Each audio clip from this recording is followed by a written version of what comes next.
নবীজি বললেন তাআলামু মান তুখাতিবু মুনযু সালাসি লায়াল, তুমি কি জানো 3 দিন কার সাথে কথা বলছো? যাকা শাইতান, তুমি 3 দিন শয়তানের সাথে কথা বলছো। কার সাথে? বুখারীর হাদিস, যেন তেন কিতাবের না। আবু হুরায়রা রাদিয়াল্লাহু তাআলা আনহুর বর্ণনা, তিনি বলেন ওয়াক্কালানি রাসূলুল্লাহ সাল্লাল্লাহু আলাইহি ওয়াসাল্লাম ফি হিফজি যাকাতি রমাদান। রাসূলুল্লাহ সাল্লাল্লাহু আলাইহি সাল্লাম আমাকে সদকাতুল মাল, সদকাতুল ফিতর যেটা নবী আদায় করবেন, এই সদকাতুল ফিতরের যে মালগুলা ছিল এগুলা পাহারা দেওয়ার জন্য আমাকে দায়িত্ব দিস। রাতের বেলা পাহারা দিতেছি, এক চোর আসছে মাল চুরি করতে। চোররে আমি ধরে ফেলছি। ধরে ফেলার পর চোর আমাকে বলতেছে, ভাই আমারে ছেড়ে দাও, লি ইয়ালুন ওয়ালি হাজাতুন শাদীদা, আমার দায়িত্বে পরিবার আছে, আমার অনেক প্রয়োজন আছে, এই জন্য অভাবের তাড়নায় চুরি করতে আসছি, আমারে ছেড়ে দাও না। মায়া লাগছে, চোর ছেড়ে দিস। সকালবেলা রাসূলুল্লাহ সাল্লাল্লাহু আলাইহি সাল্লামের কাছে আসছে। নবীজি বললেন মা ফাআলা আসিরুকাল বারিহাতা ইয়া আবা হুরায়রা, আবু হুরায়রা গত রাতে তোমার বন্দির খবর কি? তোমার বন্দির কি অবস্থা? এর মানে আবু হুরায়রা নবীকে বিষয়টা বলার আগেই আল্লাহ ওহীর মাধ্যমে জানায় দিস। আবু হুরায়রা রাদিয়াল্লাহু তাআলা আনহু বললেন, হুজুর চোরটারে তো ধরছিলাম, ধরার পরে এটাও বলছে লা আরফাআন্নাকা ইলা রাসূলিল্লাহি সাল্লাল্লাহু আলাইহি ওয়াসাল্লাম, আমি তোমাকে আল্লাহ নবীর কাছে নিয়ে যাব, এটাও বলছিলাম, কিন্তু বেচারা অভাবী মানুষ, আমার মায়া লাগছে, ছেড়ে দিস। নবীজি বলেন কাযাবাকা, চোর মিথ্যা কথা বলছে। চোর কি বলছে? ইন্নাহু সায়াউদ, চোর আবার আসবে। আবু হুরায়রা বলেন পরের রাত আমি অপেক্ষায় আছি, যেহেতু নবী বলছে চোর আসবে, তার মানে নিশ্চিত চোর আসবে, কোনো সন্দেহ নাই। অপেক্ষায় আছি চোর ধরার, কারণ চোর যে আসবে তো নিশ্চিত হয়েই গেছে, এখন খালি অপেক্ষা ধরার। চোর সাহেব চলে আসছে দ্বিতীয় দিন, আবার গত রাতের চোর। আবু হুরায়রা রাদিয়াল্লাহু তাআলা আনহু তার হাত ধরলেন, ধরার পর বললেন নবীর কাছে নিয়ে যাব আজকে, এটা সেটা বলে কোনো লাভ হবে না। তুমি গতকালকে ওয়াদা করলা আর আসবা না, আজকে আবার কেন আসলা?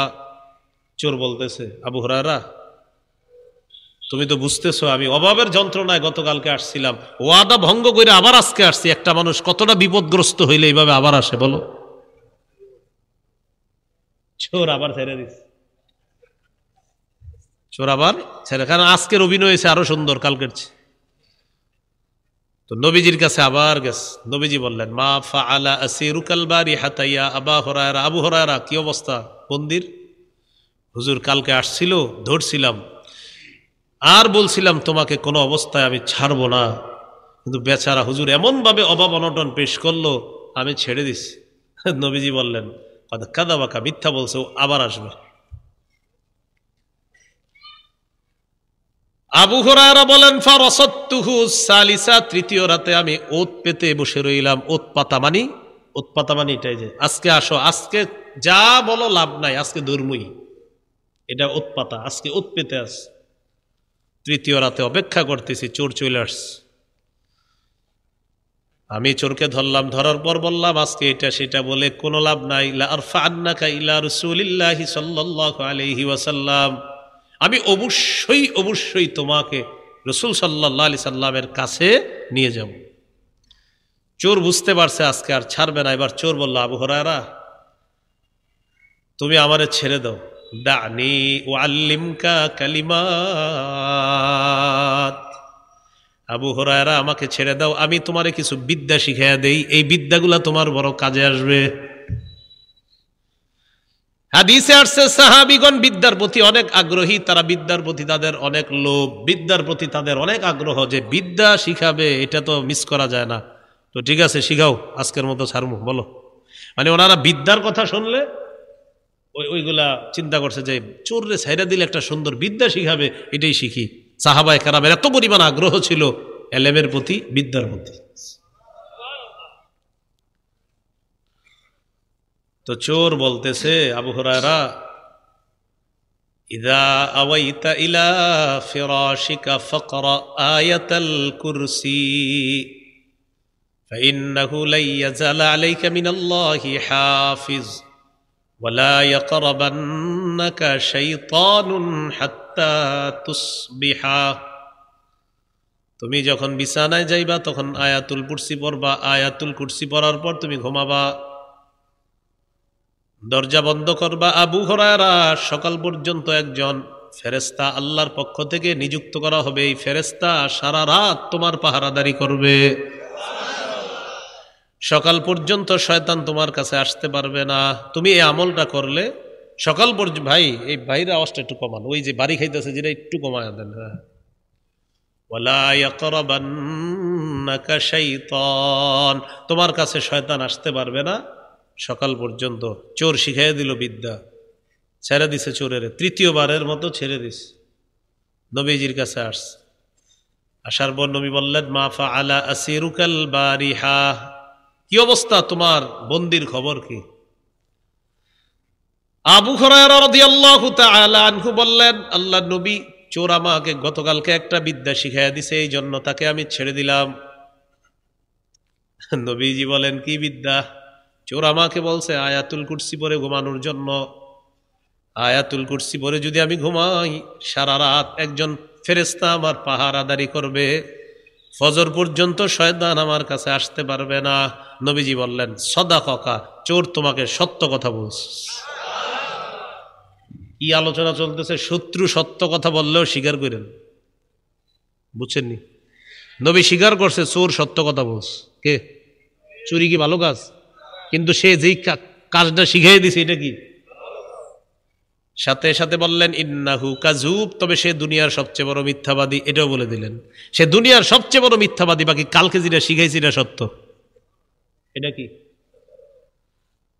নবীজি বললেন, তাআলামু মান তুখাতিবু মুনযু সালাসি লায়াল, তুমি কি জানো 3 দিন কার সাথে কথা বলছো? যাকা শাইতান, তুমি 3 দিন শয়তানের সাথে কথা বলছো। কার সাথে? শয়তান দুনিয়ার সবচেয়ে বড় মিথ্যাবাদী। ও তোমার কাছ থেকে বাঁচার জন্য কালকে রাত্রে যেটা তোমারে শিখাইছে এটা সত্য। নবীজি সাল্লাল্লাহু আলাইহি সাল্লামের হাদিস এই জন্য শোনাইলাম, শত্রু যদি কখনো সত্য কথা বলে স্বীকার করবেন কথাটা সত্য, বাকি ও আমার শত্রু, এটা বললেন, সমস্যা নেই। কোত্থেকে আসলাম? ওই যে আপনারা প্রতিবাদ করেন, উনি এত জোরে ভাষণ দেয় কেন?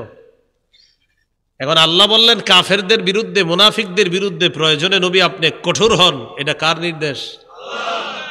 এবার একটা হাদিস শুনেন, ইবনে মাজার 45 নম্বর হাদিস।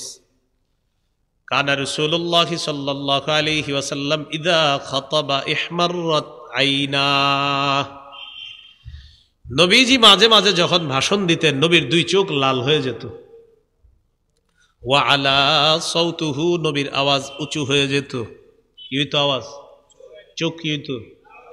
ওয়াশতাদ্দা গদবুহু, নবী প্রচন্ড রাগ হয়ে যেতেন। কি হইতেন?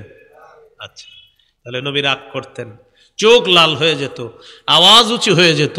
কান্নাহু মুনজিরু জাইশিন, যেন কোন দলকে নবী সতর্ক করতেছেন, এরকম ভাবে আল্লাহ রাসূল সাল্লাল্লাহু আলাইহি সাল্লাম ভাষণ দিতেন। নবীজি কি করতেন? ভাষণ দিতেন। মাইকম্যান ভাই, আওয়াজ বাড়ায় না, আওয়াজ বাড়াইলে আমি খুশি হই না কিন্তু। হ্যাঁ, আপনি ভাবেন কি যে হুজুরের মনে কষ্ট পাবে কমাইলে? আপনি আওয়াজ কমান, এই টুন টুন আওয়াজটা যেন না হয়। আপনি বাড়ায় না, আওয়াজ কমান, এক মুশকিল বিষয়। হ্যাঁ, ওই যে এটা আসলে সবাই বলে বাড়াইতে। আমারে যত জায়গায় দেখবেন নারায়ণগঞ্জ, খালি আওয়াজ কমাইবেন, বাড়াইবেন না। আওয়াজ যত কমাইবেন বয়ান তত, এই প্যান্ডেলের নিচে যারা তারা বুঝবে, বাহিরে যারা এরা তো কিছুক্ষণ দাঁড়াবে, কিছুক্ষণ হাঁটবে, ঘুরবে, হুদাই ওদের কোনো কাজ হবে না, এরা শুনলে লাভ আছে।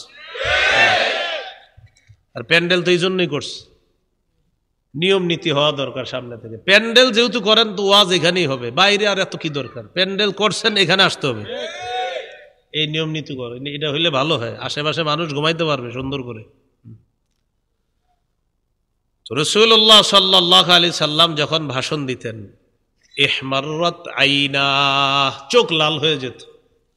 ওয়া আলা সাউতুহু, নবীর আওয়াজ উঁচু হয়ে যেত। ওয়াশতাদ্দা গদবুহু, নবী প্রচন্ড রাগ হয়ে যেতেন। তাহলে রাগ হতেন, আওয়াজ উঁচু হতো, চোখ লাল হয়ে যেত। কান্নাহু মুনজিরু জাইশিন, যেন কোনো জাতিকে আল্লাহ রাসূল সতর্ক করতেছেন। তাহলে সতর্ক বার্তা দেওয়ার সময় চোখ লাল হওয়া, আওয়াজ উঁচু হওয়া, রাগ বেশি হওয়ার প্রমাণ আছে না নাই? এই জন্য কারো বিরোধিতা করার আগে আপনি নিশ্চিত হতে হবে আমার বিরোধিতা সঠিক কিনা। আল্লাহ আমাদেরকে বুঝার তৌফিক দান করেন। বলেন তো কোত্থেকে আলোচনায় গেছি? নরম আবু বকর সিদ্দিক রাদিয়াল্লাহু তাআলা ইহুদিরে থাপ্পড় বসায় দিস, মনে আছে নি? থাপ্পড় দেওয়ার পর বললেন, লাউলাল্লাযী বাইনানা ওয়া বাইনাকুম মিনাল আহদি লাদরাবতু উনুকাকা, আমাদের মাঝে আর তোমাদের মাঝে যে শান্তি চুক্তি, এই শান্তি চুক্তি যদি না থাকতো তাহলে আমি তোমার কল্লাটা উড়িয়ে দিতাম। ইহুদি প্রচন্ড রাগ হয়ে যায়, আল্লাহ নবীর কাছে গেলেন। ইহুদি গেছে আল্লাহ নবীর কাছে, যাওয়ার পর বলল, আবু বকর আমাকে থাপ্পড় দিস। নবীজি বললেন, আবু বকর ঘটনা কি, থাপ্পড় দিছো? জি হুজুর, থাপ্পড় দিছি। কেন? ইন্নাহু ক্বালা কাওলান আযীমা, সে মারাত্মক কথা বলছে হুজুর, এই জন্য থাপ্পড় দিছি। আল্লাহর ব্যাপারে উল্টা পাল্টা কথা বলছে। ইহুদিকে আল্লাহ নবী বললেন, তুমি এমন কথা কেন বললা? ইহুদি বলে, মা কুলতু যালিকা, হুজুর আমি এগুলা কিছুই বলি নাই। ইহুদিকে আমি কিচ্ছুই বলি নাই। তাহলে এখন কি হবে? আবু বকর সিদ্দিক রাদিয়াল্লাহু তাআলা আনহু থাপ্পড় দিছে, স্বীকার করছে অপরাধ, সে আল্লাহর ব্যাপারে অন্যায় কথা বলছে, বেয়াদবিমূলক কথা বলছে। মানুষকে দান করলে আল্লাহকে কর্জে হাসানা দেওয়া, এটা আপনি লেখছেন। সে বলছে, তাহলে কি আল্লাহ ফকির, আমরা ধনী, এটা বলছে, এই জন্য আমি তাকে থাপ্পড় দিছি। ইহুদি কয়, হুজুর এগুলো আমি বলতেই পারি না, আমি তো বলি নেই। তখন আল্লাহ সূরা আলী ইমরানের 181 নম্বর আয়াত নাজিল করে নবীর সাহাবীকে আল্লাহ সত্যায়ন করে দিলেন। এই হলো আল্লাহ সূরা আলী ইমরানের 181 নম্বর আয়াতে বলেন, লাকাদ সামিআল্লাহু কাওলাল্লাযীনা ক্বালু ইন্নাল্লাহা ফাকীরু ওয়া নাহনু আগনিয়া। এবার অনুবাদটা দেখেন মিলন। লাকাদ সামিআল্লাহ, আল্লাহ তাআলা শুনেছেন, কাওলাল্লাযীনা ক্বালু, তাদের কথা যারা বলে, ইন্নাল্লাহা ফাকীরুন, আল্লাহ ফকির, ওয়া নাহনু আগনিয়া, আর আমরা ধনী। নবী আপনার সাহাবী আবু বকর যে কথাটা বলছে সত্য কথা, ইহুদি আসলেই আমার ব্যাপারে এই জাতীয় কথা বলছে, আর আমি আল্লাহ এটা শুনছি। তাহলে আল্লাহ বললেন আমি তো শুনছি, সে আপনার সামনে অস্বীকার করতেছে। এরপরে আল্লাহ বলেন, সানাকতুবু মা ক্বালু ওয়া কাতলাহুমুল আমবিয়া বিগাইরি হক, তারা যা বলল আমি আল্লাহ এটা লিখে রাখবো। ওয়াকাতলাহুমুল আমবিয়া বিগাইরি হক, অন্যায়ভাবে নবীদেরকে হত্যা করার বিষয়টাও আমি লিখে রাখবো। তারা অন্যায়ভাবে নবীদেরকে হত্যা করেছে, এটাও ফেরেশতাদের মাধ্যমে লিখিয়ে রাখবো। আর তারা যা উল্টাপাল্টা কথা বলে, এটাও লিখে রাখবো আমি। এই লিখে রাখবোর তাফসীর হলো, না মুরুহু বিকিতাবি, নাশ করবো লেখার জন্য। কিয়ামতের ময়দানে আমি কি বলবো? ওয়ানাকুলু যুকু আযাবাল হারিক, আমি তাদেরকে বলবো ভোগ করো, আস্বাদন করো প্রজ্বলিত আগুনের আযাব, কঠিন আগুনের আযাব, যে আগুন সবকিছু জ্বালিয়ে পুড়ে ভস্ম করে দেয়, ছাই করে দেয়। এই আগুনের আযাব তোমরা আস্বাদন করো, ভোগ করো। আল্লাহ বলেন, এটা কেন? যালিকা বিমা কদ্দামাত আইদিকুম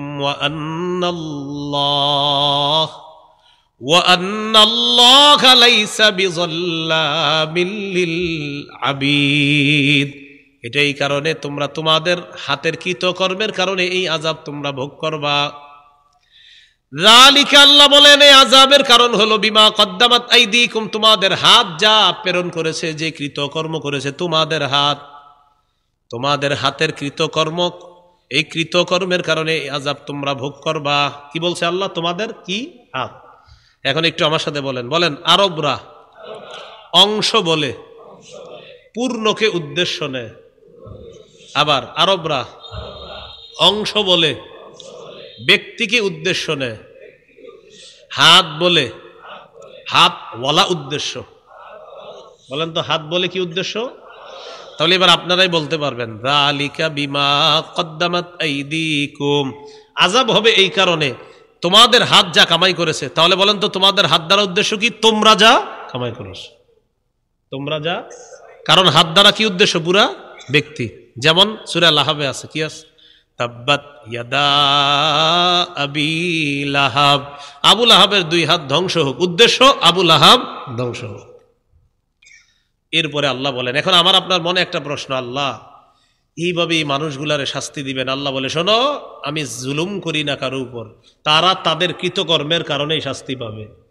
ওয়া আন্নাল্লাহা লাইসা বিযাল্লাবিল লিল আবিদ, আল্লাহ বান্দাদের প্রতি জুলুম করেন না, অবিচার করেন না। অন্য আয়াতে আছে, ওয়া মা রাব্বুকা বিযাল্লাবিল লিল আবিদ, আল্লাহ বান্দাদের প্রতি জালেম না, জুলুম করেন না, তোমার রব বান্দাদের প্রতি অবিচার করেন না। আল্লাহ তাআলা বলেন, কিয়ামতের ময়দানে আমি ওজনের দাড়িপাল্লা স্থাপন করব, সেখানেও যে তোমাদেরকে প্রাপ্য দেওয়া হবে, এটাও আমি কোনো জুলুম করব না। ওয়ানাদউল মাওয়াজিনাল কিসতা লিয়াউমিল কিয়ামাতি ফালা তুযলামু নাফসুন শাইআ, আমি কিয়ামতের ময়দানে ইনসাফের দাড়িপাল্লা স্থাপন করব, কারো প্রতি সামান্য অবিচার করা হবে না। সহিহ মুসলিমের হাদিস 2577 নম্বর হাদিস। এই হাদিসটা হাদিসে কুদসি, আল্লাহ বলেন, অনুবাদটা পরে শোনাই, আগে আমার সাথে একটু কথা বলেন। বলেন, খালেক নিজের উপর হারাম করে নিয়েছেন কারো প্রতি জুলুম করা। মানে আল্লাহ নিজের উপর হারাম করে নিছে এটা, যে আমি আল্লাহ কারো উপর জুলুম করি না, আর জুলুম যে করব না আমি আল্লাহ, এটা আমি আল্লাহ নিজেই নিজের উপর হারাম করে নিছি। সুবহানাল্লাহ। এবার বলেন, মাখলুকের উপর হারাম করে দিয়েছেন একজন আরেকজনকে জুলুম করা। তাহলে খালেক জুলুম করা হারাম করে নিয়েছেন, আর মাখলুক যেন জুলুম না করে হারাম করে দিয়েছেন। সহিহ মুসলিমের 2577 নম্বর হাদিসের বর্ণনা। قال رسول الله صلى الله عليه وسلم قال الله عز وجل في الحديث القدسي يا عبادي إني حرمت الظلم على نفسي وجعلته بينكم محرما, হে আমার বান্দারা, আমি নিজের উপর জুলুম করা হারাম করে নিয়েছি, আর তোমাদের উপর হারাম করে দিলাম একজন আরেকজনের উপর জুলুম করা, এটা আমি আল্লাহ হারাম করে দিয়েছি। তাহলে আল্লাহ কারো উপর কি করেন না? জুলুম করেন না। তাহলে প্রশ্ন, এই মানুষগুলা যাদেরকে আল্লাহ বিভিন্ন এলাকা ধ্বংস করে, এগুলা কেন করে?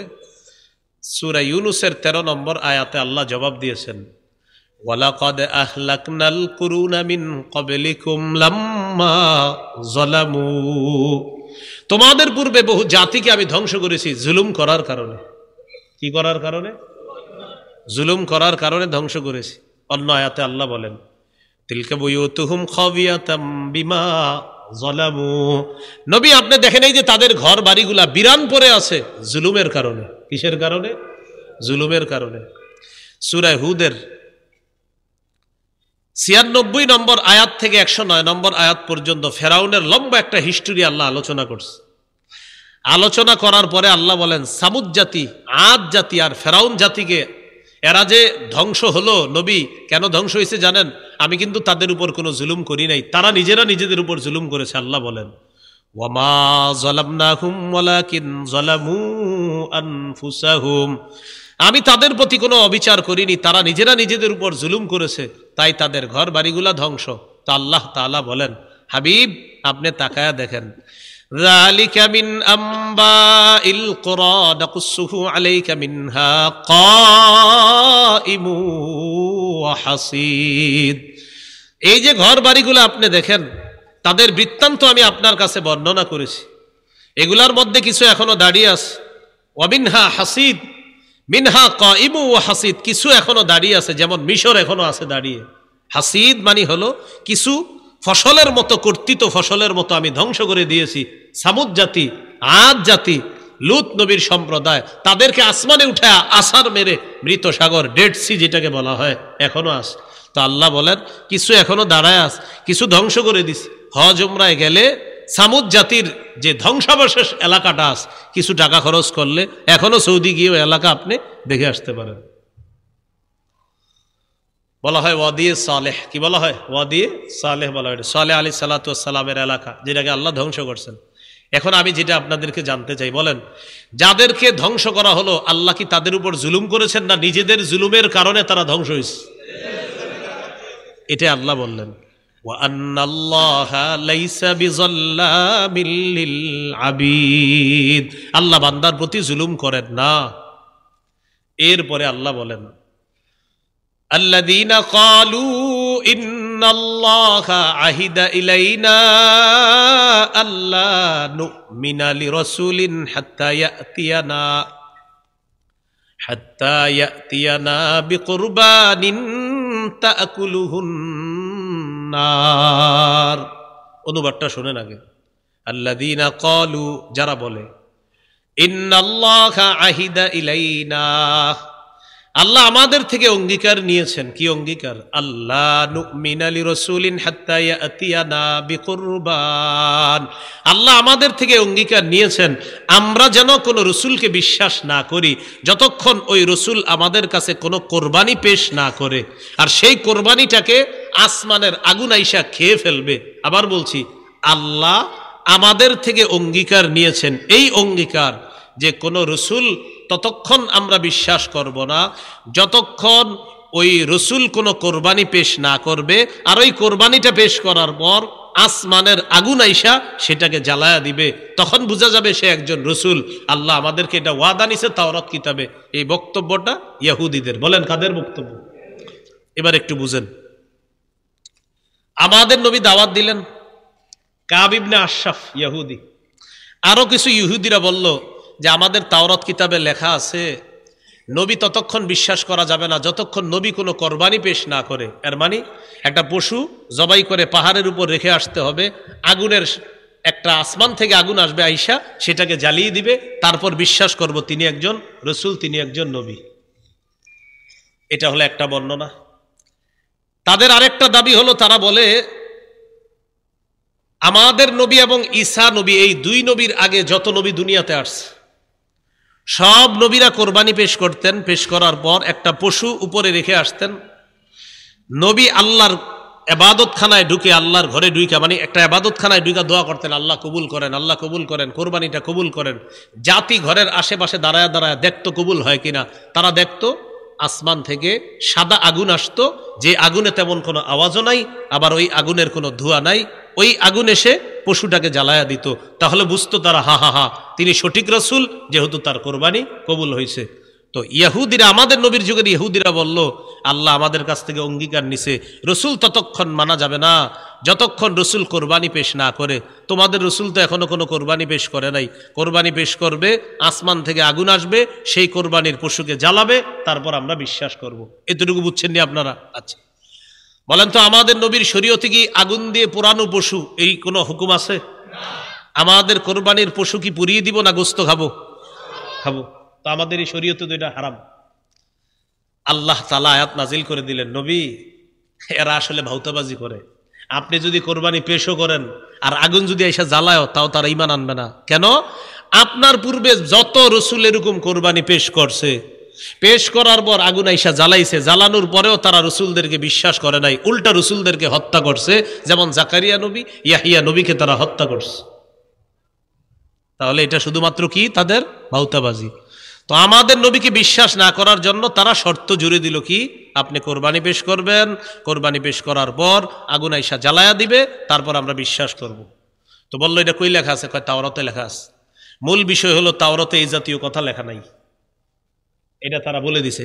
তাওরাতে এই কথা লেখা আছে, মুহাম্মদ সাল্লাল্লাহু আলাইহি সাল্লাম আসবে, আসার পর তার কোরবানি কি হবে এগুলা তাওরাতে লেখা আছে। আমাদের নবীর কোরবানি কি হবে এগুলা তাওরাতে লেখা আছে।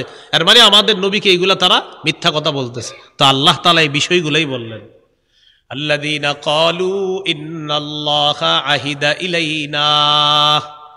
আবার বলি, আল্লাযীনাটা কাদের ব্যাপারে? ওই যে আল্লাহ বলছে আল্লাহ তার বান্দাদের প্রতি জুলুম করেন না। কোন বান্দা? যারা বলে। কোন বান্দা? যারা বলে ইন্নাল্লাহা আহিদা ইলাইনা, আল্লাহ আমাদের থেকে অঙ্গীকার নিয়েছেন, আল্লাহ নুমিনা লিরাসূলিন হাত্তা ইয়াতিয়ানা বিকুরবানিন তাকুলুহুন নার।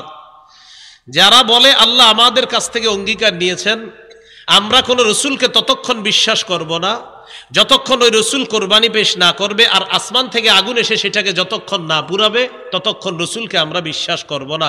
আল্লাহ বলেন, হাবিব, তাদের এই জাতীয় কথার কারণে তারা কিন্তু ধ্বংসের মধ্যে পড়বে, আগুনের মধ্যে পড়বে। আর আগুনে যখন পড়বে, এটা আমি আল্লাহ কিন্তু তাদের উপর জুলুম করি নাই, বরং তারা তাদের অপরাধের কারণে আগুনে পড়বে। কিসের কারণে? অপরাধের কারণে। এবার নবীজি তাদেরকে বলতে বললেন, নবী আপনি একটু বলেন তাদেরকে, কুল কদ জাআকুম রুসুলুম মিন ক্বাবলি বিল বায়িনাত। নবী আপনি বলেন, তোমাদের কাছে রসুল এসেছে আমার পূর্বে বহু রসুল। নবী আপনি বলেন, কদ জাআকুম রুসুলুম মিন ক্বাবলি বিল বায়িনাত, তোমাদের কাছে এসেছে আমার পূর্বে বহু রসুল বিল বায়িনাত, মুজিজা সহ, ওয়াবিল্লাযী কুলতুম, এবং তোমরা যা বললা এই নিদর্শন সহ তোমাদের কাছে অনেক রসুল এসেছে। একটু বুঝেন এটা। নবী আপনি বলেন, আমার পূর্বে তোমাদের কাছে বহু রসুল এসেছে মুজিজা সহ, ওয়াবিল্লাযী কুলতুম, আর তোমরা যেটা বললা এটা সহ। দেখি বুঝতে পারেননি কেউ, কোনটা বললা? বলেন তো কোনটা? হ্যাঁ, কি সেটা? কি? মাশাআল্লাহ, পশু কোরবানি। এই তো বুঝতেছেন আপনারা। তো কি বললেন দেখেন, নবী আপনি বলেন তোমাদের পূর্বে বহু রসুল এসেছে, আমার পূর্বে অনেক রসুল তোমাদের কাছে এসেছে, অনেক মুজিজা নিয়ে আসছে, আর ওইটা নিয়েও আসছে যেটা তোমরা একটু আগে বললা। কি বললা?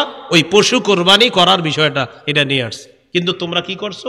পশু কোরবানি করার পরেও তোমরা বিশ্বাস করো নাই। এটা আল্লাহ বললেন, নবী আপনি বলেন আমার পূর্বে বহু রসুল এসেছে মুজিজা সহ, আর তোমরা যেটা বললা এটা সহ আসছে।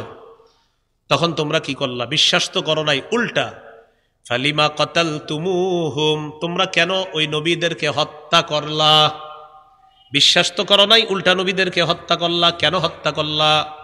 ইন কুনতুম সাদিকিন, তোমরা যদি দাবিতে সত্যবাদী হও যে কোরবানি কবুল করলে আগুন আইসা ওই পশুটাকে জ্বালিয়ে দিলে সে যদি সঠিক রসুল হয়, আর তাকে যদি তোমরা বিশ্বাস করো, এই দাবিতে যদি তোমরা সত্যবাদী হও, তো আমার পূর্বের বহু রাসূলকে তোমরা কেন হত্যা করলা? আমার পূর্বের অসংখ্য রসুল এইভাবে কোরবানি পেশ করছে, আগুন আইসা সেটাকে জ্বালায়া দিছে, তখনও তো তোমরা বিশ্বাস করো নাই, উল্টা তাদেরকে হত্যা করছে। তাহলে এই জায়গার মূল বিষয়টা হলো, ইহুদিরা আমাদের নবীকে বিশ্বাস করবে না, ছুতা করে, ভাউতাবাজি করে, কোনোভাবে কথা খালি এদিক সেদিক কাটাইতে চাইতেছে। এরপরে আল্লাহ বলেন, নবী তারা আপনারই মিথ্যাবাদী বলে না, আপনি কষ্ট নিয়েন না। ফাইন কাযযাবুকা, যদি তারা আপনাকে মিথ্যাবাদী বলে, ফাকাদ কুযযিবা রুসুলুম মিন ক্বাবলিক, আপনার পূর্বে রসুলদেরকেও মিথ্যাবাদী বলা হয়েছে। জাউ বিল বায়িনাতি ওয়াজ জুবুরি ওয়াল কিতাবিল মুনির। জাউ বিল বায়িনাত, আপনার পূর্বে রাসূলরা মুজিজা নিয়ে এসেছে, ওয়াজ জুবুরি, জুবুর নিয়ে এসেছে।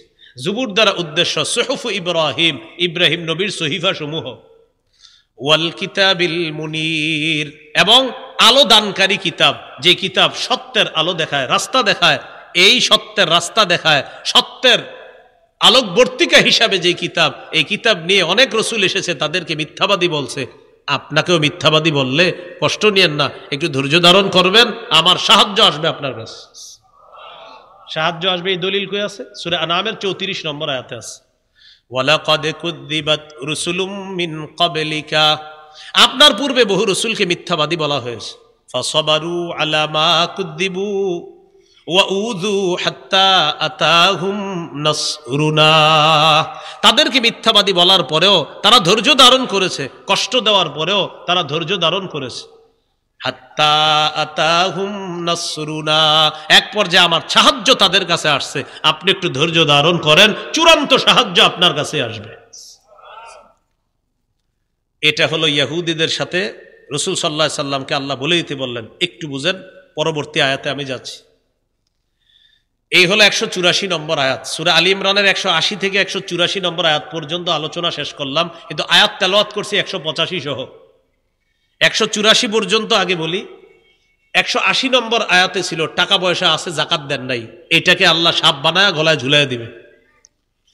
181 নম্বর আয়াতে ছিল আবু বকর সিদ্দিক রাদিয়াল্লাহু তাআলা আনহু এক ইহুদিরে থাপ্পড় মারছে। ইহুদি আবু বকর সিদ্দিককে মিথ্যাবাদী সাব্যস্ত করার চেষ্টা করছিল, আর আমাদের নবীর নবুয়তের ব্যাপারে সন্দেহ পোষণ করার চেষ্টা করছিল, যে নবী কি কথা বলে, আল্লাহ নাকি সাহায্য চায়, তোর এগুলো মনে হয় নবীর কথা না, নাউজুবিল্লাহ। আমাদের মানে বলছে কি যে তোমাদের নবী মনে আল্লাহ নামে মিথ্যা কথা বলে কোরআনে, এই কথা বলতেছিল যে ইন্নাল্লাহা ফাকিরু ওয়া নাহনু আগনিয়া।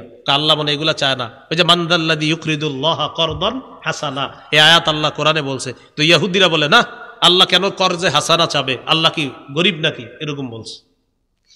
তো মনে আছে না ওই যে থাপ্পড় দিছিল, পরে নবীর সামনে এসে বলছে আবু বকর আমাকে থাপ্পড় দিছে। কেন থাপ্পড় দিলে আবু বকর? হুজুর সে আল্লাহর নামে উল্টাপাল্টা কথা বলছে। এই তুমি আল্লাহর নামে উল্টাপাল্টা কথা বলছো? বলে না বলিনি। তখন আল্লাহ আয়াত নাজিল করে বললেন ও বলছে, আমি শুনছি। 3 নাম্বার বিষয় ছিল ইহুদিরা বলতেছে তোমাদের নবী একটা কোরবানি পেশ করতে কও, যে কোরবানিটাকে পশুটাকে আসমানের আগুন আইসা জ্বালায় দিবে, তাহলে বিশ্বাস করবো তিনি একজন রসুল।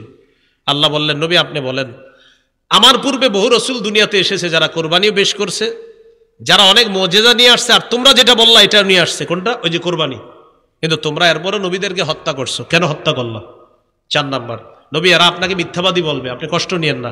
আপনার পূর্বে বহু রসুলকে মিথ্যাবাদী বলা হয়েছে, তারা কষ্ট সহ্য করেছে, ধৈর্য ধারণ করেছে। এই হলো 4টা বিষয় শিখলাম আমরা 180 থেকে 184 নম্বর আয়াত। এবার আমরা আলোচনা শুনবো 185 নম্বর আয়াতের। এখন আপনারা একটু বলেন, যারা নবীজিকে বিশ্বাস করলো না ইহুদিরা, তারা মরবেনি? আচ্ছা, আমরা এখানে যারা মারা যাব কিনা? এই বাংলাদেশে কেউ যদি আল্লাহকে বিশ্বাস না করে সে মারা যাবে কিনা? যারা আল্লাহ বিশ্বাস করে তারা মারা যাবে কিনা? আচ্ছা, নবী আপনি সবাইরে জানায়া দেন, কুল্লু নাফসিন যায়িকাতুল মাউত, প্রত্যেকটা নফস মৃত্যুর স্বাদ গ্রহণ করবে। ওয়া ইন্নামা তুওয়াফাউনা উজুরাকুম ইয়াউমাল কিয়ামাহ, তোমাদেরকে কিয়ামতের ময়দানে পরিপূর্ণ প্রাপ্য বুঝিয়ে দেওয়া হবে। ফামান যুহজিহা আনিন নার, যাকে জাহান্নাম থেকে মুক্ত করা হবে। ওয়া উদখিলাল জান্নাহ, এবং জান্নাতে প্রবেশ করানো হবে। ফাকাদ ফাজ, আমি আল্লাহ ঘোষণা দিয়ে দিলাম সে সফল হয়ে গেল। তাহলে এবার বুঝেন কি বললেন আল্লাহ? নবী আপনি জানায়া দেন সবাই মরবা, কিয়ামতের ময়দানে সকলকে সকলের প্রাপ্য বুঝিয়ে দেওয়া হবে। যাকে জাহান্নাম থেকে মুক্ত করা হবে, জান্নাতে প্রবেশ করানো হবে, সে কি হয়ে যাবে? সফল কাম হয়ে যাবে। এখন আমি আপনাদের কাছে জানতে চাই যে মৃত্যুবরণ করব ইমানদার বেঈমান যারা সবাই মৃত্যুবরণ করবে, তাহলে ইমানদার যারা আমাদের শুধুমাত্র কামনা হবে কোথায় প্রবেশ করা? একদিনের জন্য জাহান্নামে যেতে কেউ চাই না। সামনে কি মাস? রমজান মাস। বলেন আমার সাথে, রমজানের রোজা জাহান্নাম থেকে বাঁচার ঢাল। এখন বলেন রোজাটা রাখে কে? ইমানদাররা। আবার বলেন বলেন রোজাটা রাখে কে? তাহলে ইমানদারের জন্য রোজাটা জাহান্নাম থেকে কি হবে? ঢাল হবে। বলেন তবে শর্ত হলো এই ঢাল যেন ছিদ্র না হয়। কি ছিদ্র না হয়? ঢাল। তাহলে এবার আপনাদের কাছে আমি জানতে চাই, আমরা মুমিনরা যারা জাহান্নাম থেকে বাঁচতে চাই, আমাদের একটা সুবর্ণ সুযোগ সামনে রমজান মাস। রমজান মাসটাকে আমরা ঢাল বানাতে পারি জাহান্নাম থেকে বাঁচার। ঢাল বানাইলেও শর্ত কি ঢালকে কি করা যাবে না? বলেন রমজান নামক ঢাল, রোজা নামক ঢাল, সিয়াম নামক ঢাল ছিদ্র হয় 2টি অপরাধে, মিথ্যা, গীবত। বলেন তো রোজা নামক ঢাল ছিদ্র হয় কয় অপরাধে? কি কি? এবার বলেন মিথ্যা গীবত হয় কোন অঙ্গ দিয়ে? জিহ্বা দিয়ে। তাহলে আজকে থেকে জিহ্বাটা নিয়ন্ত্রণ করা। কি নিয়ন্ত্রণ করা? জিহ্বা নিয়ন্ত্রণ করা। জিহ্বা নিয়ন্ত্রণ করতে পারলে ইনশাল্লাহ আশা করি অনেক সহজে জান্নাতে যাওয়া যাবে। তিরমিজির হাদিস 2406 নম্বর হাদিস, 2406। এই হাদিসের মধ্যে আসছে রাসূল সাল্লাল্লাহু আলাইহি সাল্লামের সাহাবী নবীজিকে প্রশ্ন করলেন, মান নাজাতু ইয়া রাসূলুল্লাহ, হুজুর মুক্তির উপায় কি? নবীজি বললেন মুক্তির অনেক উপায়, এর মধ্যে উল্লেখযোগ্য 3টা উপায় আছে। তো এই উপায়গুলো আমগো জানা দরকার আসেনি। 1 নাম্বার, আমসিক আলাইকা লিসানাক, জিহ্বাটা নিয়ন্ত্রণ করবা। কি নিয়ন্ত্রণ করবা? এটা বড় মুশকিল জিনিস। জিহ্বা এমন মুশকিল, এটা আপনারে বিপদে ফেলাবে। এক কথায় সাজানো সংসার শেষ। এরকম দৃষ্টান্ত আমাদের দেশেও নিকট অতীতে ঘটছে। এক কথা সব তছনছ, আফসোস করা ছাড়া আর কোনো উপায় নেই। 1 নাম্বার আমসিক আলাইকা লিসানাক, জবান নিয়ন্ত্রণ করবা। 2 নাম্বার ওয়ালিয়াসাকা বাইতুকা, তোমার ঘর যেন তোমার জন্য প্রশস্ত হয়। এটা একটু বুঝেন, চাকরিজীবী আছেন কারা কারা দেখি একটু হাত নামান। ঘর যেন প্রশস্ত হয় মানে কাজ শেষ বাসায় চলে আসো, বাসায় আসবা, বাসায় মা বাবার সামনে থাকবা, স্ত্রীর সামনে থাকবা। ঘর যেন তোমার জন্য প্রশস্ত হয়, তোমার থাকার জায়গা হয়। স্ত্রী আপনারে ফোন দিছে 6টায় বাসায় ফেরার কথা, আপনি 10টা বাচ্চা এখনো ফিরেন না, কি ব্যাপার আপনি কোথায়? আপনি বললেন আসতেছি তো একটু বন্ধুদের সাথে আসি। না, থাকা যাবে না, বাসায় চলে যান। বন্ধুদের সাথে যেই গুনাহ আপনি করবেন, স্ত্রী আর মা বাবার সামনে সেই গুনাহ আপনি করবেন না। তাই নবী বললেন মুক্তির 2 নাম্বার উপায় বাসায় থাকো। কোথায় থাকো? হ্যাঁ, বাসায় থাকো। বাসায় না থাকার কারণে এই সন্তান মাদকাসক্ত হয়ে যাচ্ছে। তাহলে 2 নাম্বার হলিয়া সাকা বাইতু, ঘরে থাকো। তাহলে কাজ নাই ঘরে, কাজ আছে বাহিরে, হয়তো কাজে না হয় ঘরে। নামাজ মসজিদে, মসজিদে নামাজ শেষ বাসায় চলে আসেন। আড্ডাবাজিতে যাওয়া যাবে না। 1 নাম্বার জবান নিয়ন্ত্রণ করো। 2 নাম্বার তোমার ঘর যেন তোমার জন্য প্রশস্ত হয়, ঘরে থাকবা। 3 নাম্বার ওয়াবকি আলা খাতিআতিক, গুনাহের কথা স্মরণ করে প্রচুর কান্নাকাটি করবা। এই 3টা অভ্যাস তুমি ধারণ করো, ইনশাআল্লাহ মুক্তির ব্যবস্থা হয়ে যাবে। তাহলে 1 নাম্বার কি? হেফাজত করা। আচ্ছা, রোজা ছিদ্র হয় কয় অপরাধে? কি কি? গীবত, মিথ্যা গীবত কি দিয়ে হয়? নবী বললেন মুক্তির কয় উপায়? 1 নাম্বার কি নিয়ন্ত্রণ করো? জিহ্বা, জিহ্বা নিয়ন্ত্রণ করো। তিরমিজির হাদিস 2407 নম্বর হাদিস, 2407। এই হাদিসের মধ্যে আছে قال رسول الله صلى الله عليه وسلم إذا أصبح ابن آدم فإن الأعضاء كلها تكفر اللسان فتقول اتق الله فينا فإنما نحن بك فإن استقمت استقمنا وإن اعوججت اعوججنا। আদম সন্তান যখন সকাল করে সমস্ত অঙ্গ প্রত্যঙ্গগুলা জিহ্বাকে ডাক দেয়। আমি আপনি আগামীকাল সকালবেলা উঠার পর আমার পা, আমার হাত, আমার অঙ্গ প্রত্যঙ্গ, চোখ, নাক, কান ইত্যাদি যা আছে সবগুলা জিহ্বারে ডাক দেয়। আগামীকাল আপনাদের প্রত্যেকের অঙ্গ প্রত্যঙ্গ জিহ্বাকে ডাক দিবে। কাকে? জিহ্বাকে ডাক দিয়ে বলে, ও জিহ্বা ইত্তাকিল্লাহ ফিনা, আমাদের ব্যাপারে তুমি একটু আল্লাহরে ভয় করো।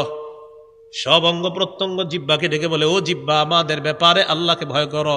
ফাইন্নামা নাহনু বিকা, আমরা কিন্তু তোমার দ্বারা পরিচালিত।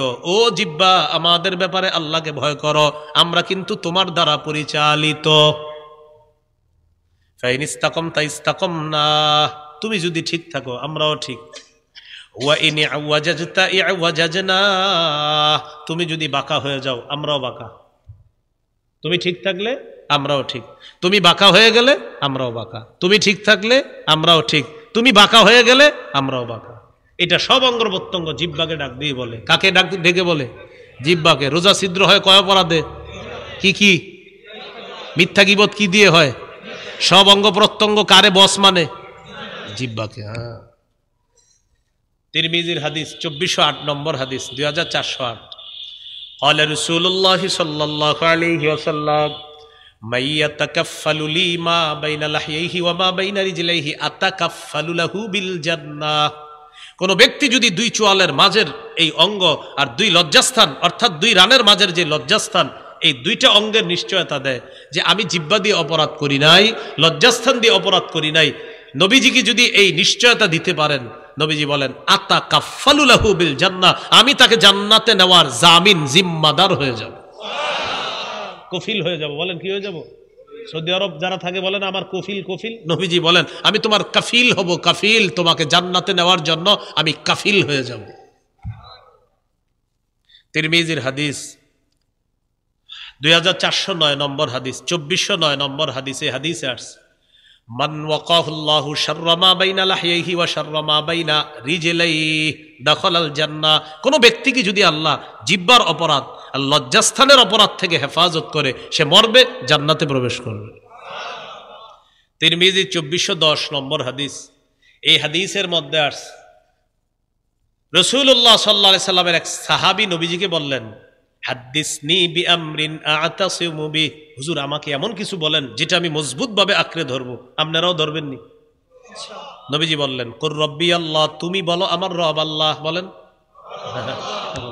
নবীজি বললেন তুমি বেশি বেশি বলবা রব্বি আল্লাহ, রব্বি আল্লাহ, রব্বি আল্লাহ। কি বলবো? রব্বি আল্লাহ, রব্বি আল্লাহ, অনুবাদ হলো আমার রব আল্লাহ। সুম্মাস্তাকিম, এই কথার উপর অটল থাকবা, এটা তুমি মজবুত ভাবে ধরবা। সাহাবী বললেন, মা আখওয়াফু মা তাখাফু আলাইয়া, হুজুর আমার ব্যাপারে আপনি সবচেয়ে বিপজ্জনক কোন বিষয়টা মনে করেন? নবীজি বললেন, গুরুত্বপূর্ণ প্রশ্ন। আবার প্রশ্নটা বুঝেন, হুজুর আমার ব্যাপারে সবচেয়ে বিপজ্জনক কোন বিষয়টা আপনি মনে করেন? তাহলে এটা আমাদের সবার বেশি জানা জরুরি। নবীজি নিজের জিহ্বা মুবারক ধরে বললেন, হাজা হাজা, এটা এটা। নিজের জিহ্বা ধরছে, আখাযা বিলিসানি নাফসি, নবী নিজের জিহ্বা ধরে বললেন, হাজা, এটা এটা এটা তোমার জন্য সবচেয়ে বিপজ্জনক মনে করছি। রোজা ছিদ্র হয় কয় অপরাধে? কি কি? কোন অঙ্গ দিয়ে হয়? আমাদের সবচেয়ে বিপজ্জনক অঙ্গের নাম মনে থাকবে নি? তিরমিজির হাদিস 2616 নম্বর হাদিস। রাসূল সাল্লাল্লাহু আলাইহি সাল্লামের সাহাবী মুআয ইবনে জাবাল রাদিয়াল্লাহু তাআলা আনহু বলেন, একদিন নবীজিকে বললাম, আখবিরনি বিআমাল, হুজুর আমারে কিছু আমল বলেন, ইউদখিলুনিল জান্নাহ ওয়া ইউবাইদুনি মিনান নার, যে আমল আমাকে জান্নাতে নিবে আর জাহান্নাম থেকে বাঁচাবে। নবীজি বললেন, লাকাদ সাআলতানি আন আযীম ওয়া ইন্নাহু লায়াসীরুন আলা মান ইয়াসসারাহুল্লাহু আলাইহি, তুমি আমারে মারাত্মক একটা প্রশ্ন করছো, কঠিন এক প্রশ্ন, তবে এই প্রশ্নটা তাদের জন্য সহজ যাদের জন্য আল্লাহ সহজ করে দেয়। একটু বুঝেন নবীজি কি বলে, তা'বুদুল্লাহ লা তুশরিকু বিহি শাইআ, আল্লাহর ইবাদত করবা, শিরিক করবা না। ওয়া তুকিমুস সালাহ, নামাজ কায়েম করবা। ওয়া তুতিজ যাকাত, যাকাত আদায় করবা। ওয়া তাসুমু রমাদান, রমজানের রোজা রাখবা। ওয়া তাহুজ্জুল বাইত, হজ করবা। কোথাও হজের কথা আগে, ওয়া তাহুজ্জুল বাইতা, হজ করবা। আর 5 নাম্বার, ওয়া তাসুমু রমাদান, রমজানের রোজা রাখবা। এটা বলার পর নবীজি বললেন, আলা আদুল্লুকা আলা আবওয়াবিল খাইর, আচ্ছা আমি কি তোমাকে কল্যাণের দরজাসমূহের কথা বলবো না? নবীজি বললেন, কল্যাণের দরজাসমূহ 3টি। ভাই কল্যাণের দরজা কয়টি? অনেকগুলো আছে, এর মধ্যে উল্লেখযোগ্য কয়টি? 1 নাম্বার আস-সাওমু জুন্নাহ, 1 নাম্বার কল্যাণের দরজা রোজা রাখা। 2 নাম্বার ওয়াস-সাদাকাতু তুতফিউল খাতিআতা কামা ইউতফিউল মাউন নার, সদকা 2 নাম্বার কল্যাণের দরজা। সদকা এমন একটা আমল, পানি যেমন আগুনকে নিভিয়ে দেয়, সদকা গুনাহগুলোকে ধুয়ে মুছে সাফ করে দেয়।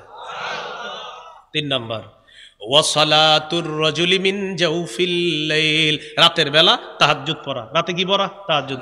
এই রমজানে নিয়ত করে ফেলেন, যেহেতু সাহরির সময় ওঠেনি, 8 রাকাত তাহাজ্জুদ পড়বেন। কয় রাকাত? 8 রাকাত না পারলে 6 রাকাত, 6 রাকাত না পারলে 4 রাকাত, 4 না পারলে 2 যেন না ছুটে। বলেন ইনশাআল্লাহ। ইনশাআল্লাহ।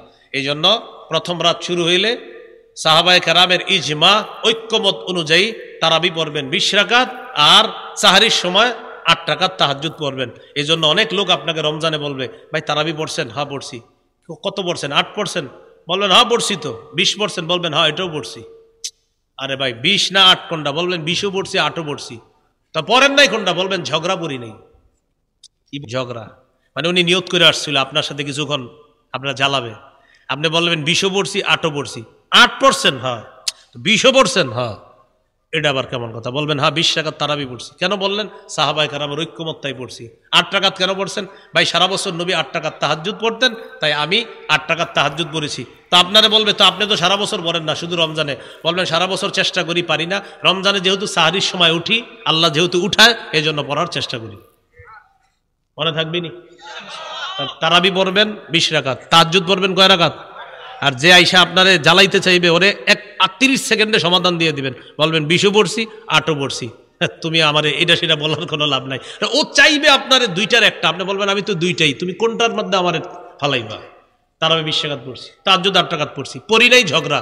আল্লাহর রাস্তায় যাও, এখান থেকে যাও, আমি রোজাদার। আমি কি দার? রোজাদার। এই জন্য কিছু বুদ্ধিভিত্তিক জবাব শিখে রাখবেন, যেন পেছে না ফালাইতে পারে, যেন আপনার। কারণ রোজা অবস্থায় ইবলিস তো এখন বন্দী হয়ে যাবে প্রথম রাতেই। কি হয়ে যাবে? বন্দী। এখন ওই দায়িত্ব অনেককে বুঝাই দিতেছে যে আমি কিন্তু থাকবো না। এখন আপনি রমজান মাসে কি করবেন? কারো সাথে ঝগড়া করা যাবে না। নবী বলছেন, ফা ইন সাব্বাহু আহাদুন, কেউ যদি তোমার সাথে ঝগড়া করতে আসে, বলে দিবা ইন্নী ইমরুউন সাইম, আমি রোজাদার। আমি কি? তাহলে আপনাদেরকে জিজ্ঞাসা করি, ভাই পড়ছেন রমজান মাসে রাতের নামাজ? বলেন পড়ছেন। তারাবি কয় রাকাত পড়ছেন? 8 পড়ছেন নি? কি পড়ছেন? 8ও পড়ছেন? 20ও পড়ছেন? 20 কি? 8 কি? 20 রাকাত পড়ছেন। এটাতে কাদের ঐক্যমত আছে? 8 রাকাত এটা কার আমল? শুধু রমজানের না সারা বছরের? তাহলে 8 রাকাত তাহাজ্জুদ কি রমজানের না সারা বছরের? তারাবি 20 রাকাত কি সারা বছরের না শুধু রমজানের? খালাস, এই তো আপনাদের বুঝে এসে গেছে। আল্লাহ আমাদেরকে বুঝার তৌফিক দান করেন। তাহলে আমরা ঝগড়া করব না এই নিয়তে, বলেন এই নিয়তে। ঝগড়া করতে হলে জিহ্বার প্রয়োজন হয়, জিহ্বা উল্টা পাল্টা হলে রোজা ছিদ্র হবে, রোজা ছিদ্র হইলে জাহান্নাম থেকে বাঁচা মুশকিল। এই জন্য আসসালামু আলাইকুম মানে এটা বলে দিবেন শেষে, ভাইয়া ঝগড়া করার সুযোগ নেই। তো নবীজি বললেন কল্যাণের দরজা 3টা, রোজা রাখা, সদকা করা, তাহাজ্জুদ পড়া, এই হলো 3টা কল্যাণের দরজা। এবার নবীজি বললেন আচ্ছা শোনো, তোমাকে কি আমি বলবো না সমস্ত জিনিসের মূল কোনটা, খুঁটি কোনটা, সর্বোচ্চ চূড়া কোনটা? নবীজি বললেন রাসুল আমরি আল ইসলাম, মূল হলো ইসলাম, আমুদুহু আস-সালাহ, খুঁটি হলো নামাজ, যিরওয়াতু সানামিহি আল জিহাদ, চূড়ান্ত শিখর হলো জিহাদ। মূলের নাম বলেন ইসলাম, মূলের নাম ইসলাম, খুঁটির নাম নামাজ। হ্যাঁ, মূলের নাম, খুঁটির নাম, চূড়ান্ত শাখরের নাম। এখন দেখেন তো নবীজি সব ওয়াজ করে ফেলছে। নবীজি বললেন নামাজ পড়বা, শিরিক করবা না, ইবাদত করবা, যাকাত দিবা, হজ করবা, রোজা রাখবা, সদকা করবা, তাহাজ্জুদ পড়বা, জিহাদ করবা, ইসলামের কথা বললেন, নামাজের কথা বললেন, বাকি আসেনি মৌলিক ওয়াজ। সাহাবীকে আল্লাহ রসুল বলেন শোনো, তোমারে যে এতগুলা ওয়াজ করলাম এই সবগুলা ঠিক থাকবে যেই বিষয়টা, এটা এখন বলবো। মানে তোমারে যতগুলা বিষয় বললাম এই সবগুলার সার নির্যাসটা কি তোমাকে বলবো না? তো সার নির্যাসটাই তো জরুরি। নবীজি বললেন শোনো, কুফা আলাইকা হাজা, এটা নিয়ন্ত্রণ করবা, সব ঠিক থাকবে। কুফা আলাইকা হাজা, এটা নিয়ন্ত্রণ করবা, সব ঠিক থাকবে। সাহাবী বললেন হুজুর ইন্নালামু আখাযুনা বিমা নাতাকাল্লামু, জিহ্বার অপরাধের কারণে আমাদেরকে ধরা হবে।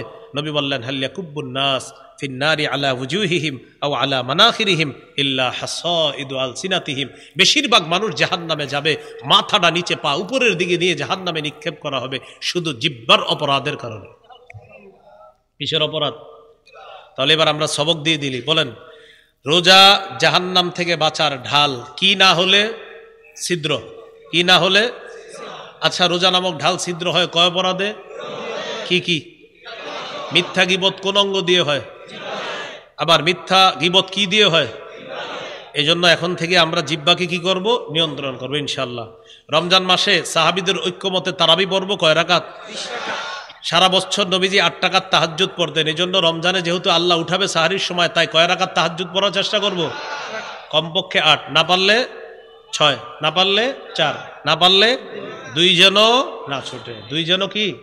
ফামান যুহজিহা আনিন নার ওয়া উদখিলাল জান্নাহ, যাকে জাহান্নাম থেকে মুক্ত করা হবে, জান্নাতে প্রবেশ করানো হবে, ফাকাদ ফাজ, সেই সফল হয়ে যাবে।